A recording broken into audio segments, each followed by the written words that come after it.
another edition. This one a much more exciting edition of Fiifi-Manfred on YouTube. Why Chelsea and Mauricio Pochettino seem to have changed something that brought in that all-important win against Blackburn Rovers, and Chelsea are next day of the competition against Eddie Howe's Newcastle United. Tough game, mouth-watering. But these are some of the games that Chelsea would have to be winning if they want to go far this season in the Carabao Cup, and of course in every competition that they play in. My name again is Fiifi-Manfred. I'm grateful to have you here. This is your best place for football tactical analysis, post-match, and every other breakdown analysis in football. My name again is Fiifi-Manfred, and here is what Chelsea has changed. Enzo Fernandez, Cole Palmer, Chelsea's new linchpin to success. My name is Fiifi-Manfred. If you're not subscribed to the channel, please do want to subscribe to the channel. Of course, turn on your notification button and do choose all. I will be back with you. Bye.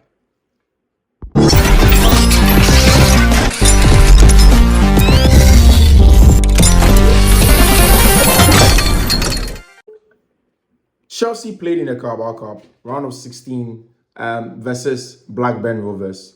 And the last time Chelsea did lose to a non-league side in the Carabao Cup was against Burnley. So Chelsea knew that this wasn't a record that they would want to replicate. Also, since the last game, Chelsea did drop points against Brentford. It was always going to be worrying.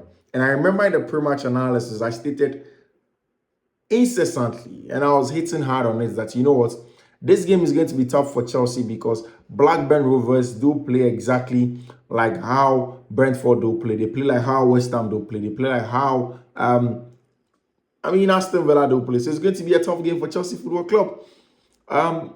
It wasn't really tough, but of course there are patches of where the big deal was. And first of all, Chelsea went into this game under Mauricio Pochettino in a 4-2-3-1. And in this 4-2-3-1, for the very first time under Pochettino, we saw Benoit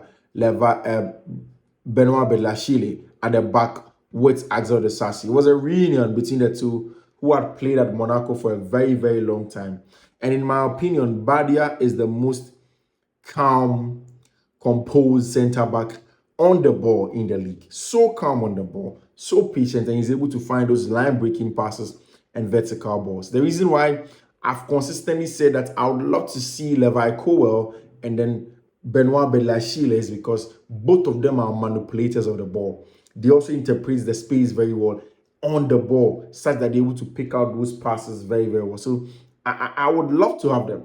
I would love to have them together, especially against the big teams. When you play against a City that will press you, I want Levi Colwill and Badia on the ball. That's going to be pitch combination at centre back. So yeah, Levi Colwill, Benoit Badiashile, and Axel Disasi, they start the game was brilliant. At right fullback, Rhys James also had a very good cameo in the game. Was exciting. He started. There was Marco Correa, left back. He seems to be nailing that spot since the injury of Benjamin Chilwell. Of course, in the middle of the park, there was a very good partnership between Leslie Ugochukwu and Enzo Fernandez. But what a combination that was. You see, Leslie doesn't get applauded for the job that he does for the club. He is brilliant. For a player that came in and nobody really knew what he was coming to bring to the club, nobody had really scouted him. He has shown and he has proven that he's very, very, very good on and off the ball. Very good on and off the ball. He gives the team so much in that phase of the game, and he was exciting when he partnered with Enzo Fernandez. Of course, moving forward, Chelsea did have Raheem Sterling on that right-hand side also. Then in between them, there was Conor Gallagher in the number 10 row. There was Cole Palmer on the other side, and then Nicolas Jackson. But see, there are about 5 things that Mauricio Pochettino did change. First of all is the fact that Enzo Fernandez was included in the team. Mind you, Enzo is in the top 5 of the most progressive players across Europe in the middle third. So immediately he comes in, Chelsea's progressive carries, progressive balls, becomes one of the best. And once you have a lot of progressive balls forward, it helps in your counter press because your team is constantly on the ball and is waiting to lose it and then counter press and then play forward. So that essentially also gives you sustained spells of pressure against your opponent, and it helps you in that regard. And that's part of the Chelsea game that was good. Still, they stuck with the 3-1-6 shape, but this time it was a little bit different. Sometimes it was Leslie Ugochukwu who came between Axel de Sassy and Benoit Belachile. Now, that meant that Rhys James will occupy high and wide on the right-hand side, whilst Mark Cucurella will come inverted. Mark Cucurella comes to take over the job of Leslie Ugochukwu in central areas, and then he helps with Enzo Fernandez progress the ball. Second phase Enzo Fernandez into Conor Gallagher. Whilst on this other side, Cole Palmer starts from the half space in that regard and then pushes through us. No, on that side, actually, it was Raheem Sterling who was keeping the width. On the opposing side, there was an overload of Rhys James and Cole Palmer. The right-hand side was so balanced on and off the ball because Rhys will quickly come back and get a job done.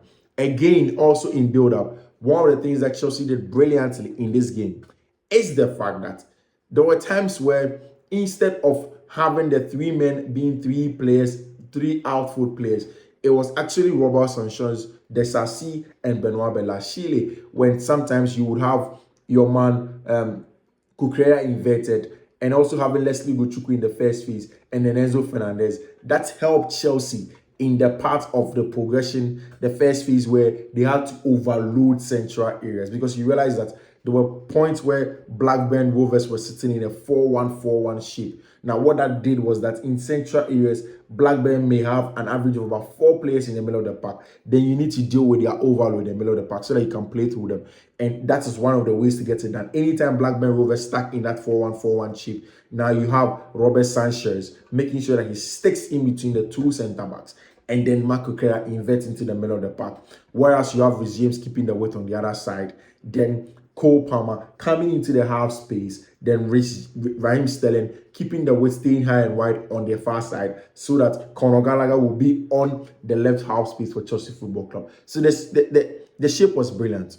And I think that the whole game was hinged on the manipulation of space of Enzo Fernandez and then the pulsar of Cole Palmer. How to control the tempo of the attack, how to calm down the game from Palmer, how to play for it, when to play for it, when not to play for it, when to hold on the ball, when to shift, when not to shift. And then same for Enzo Fernandez with his balls, his progressive carries and his success at it with respect to the number of volumes he has in terms of play forward has been one of the best. And that is why he was brilliant in that game against Blackburn Rovers. Also, while the structure was a little bit rigid, the structure was largely rigid for a very long time, the personnel in there were fluid in their zones. They stuck to the zones, but they're the same rules in those areas. And that's one of the things that changed in this game against Blackburn Rovers. Yes, the sample size is small. It's just Blackburn Rovers as it stands now. It's also a team in the lower divisions, so you don't want to raise your shoulders too much as it stands now. But the signs are there. I think that the team is progressing small. In against the bigger test is going to come against teams like Blackburn Rovers, teams like Brentford, teams that are going to stick together, make it very compact for you to break them down. Also, Enzo Fernandez Palmer, the fact that our ball progression in two phases was brilliant, and also the fact that this time, when Chelsea started the game, so if you've realized, you've watched Chelsea for a while now, anytime they start games, they want to go counter pressing very aggressive, then they drop off. This is one of the few games where Chelsea consistently did not drop off. Yes, there are moments where Blackburn has the ball, they defend in zones after they press and it doesn't work. They're going to do some mid-block zones and what to just recoup some energy and then go back and press again. But you could see that from the blast of the whistle to the end, chunk times of the game, Chelsea were pressing and constantly pressing, counter-pressing every time they lost the ball. Press, counter-press, press, counter-press, press, counter-press. Every time they lost the ball, they were pressing and counter-pressing the game. So it was a difficult moment for Blackburn, and largely because Chelsea were pressing and counter-pressing anytime they were with the ball or without the ball. Anytime they were without the ball, actually, and then they were getting that job done. And that's the most important part of the game. You don't want to drop your shoulder just because you go down by a goal to 0. You don't want to drop your shoulder because you are not getting your goal and you're missing some chances. Even though you're missing chances, you need to keep going. You need to keep on pressing. You need to force the issue and then force your opponent to make a mistake. Once these guys do make a mistake, then you can get a job done. Then you can manipulate them. Then you can force them to make mistakes and then get your goals in there. It's very important.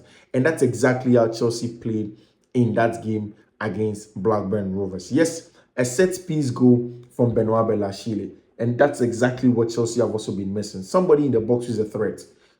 Axel de Sassy had scored, but then in the box this time, it was Benoit Belachile, somebody who has experience in scoring in the box. A towering figure, also go to his feet And that's exactly why Benoit Bellachile got that all-important goal for Chelsea Football Club. I think that for me, this game actually was hinged on the exploit of regimes again, Enzo Fernandez and Cole Palmer. See, Cole Palmer and Enzo Fernandez, they are the linchpins of that Chelsea football team. They are the linchpins. And it is hinged on them that Chelsea were able to get that win. And Mauricio Pochettino manufactured that win with Cole Palmer and then Enzo Fernandez. So, I mean, you look at these players and anytime they are out, you think they are going to be worried. But what a diamond mine Chelsea hits with Cole Palmer. Brilliant player. Every time he plays, he proves to everybody that he's shoulders and heads above everybody else on the field of play. And that's exactly what you want in an attacker. Somebody that controls the tempo of the game from outside. Somebody that plays very fluid football. Somebody that plays forward a lot. And these are the things that you want from your players. So Chelsea were brilliant in that game. Tactically, they changed a couple of things, especially in build-up. The counter press and the press was also better this time. They have made sure that they were much more prolific in front of goals for the game that they played against Blackburn Rovers. But the bigger test is going to be Newcastle. But before that, there was also going to be one against Tottenham Hotspur on Monday in the English Premier League proper. I don't know how that game is going to go. But until then, when I bring in the analysis of that game between Tottenham Hotspur and then, of course, Newcastle United. Stick and stay. Subscribe to the channel. Make sure you turn on notification and do choose all. My name still remains Fiifi-Manfred and I'm grateful to have you here. Do subscribe to the channel.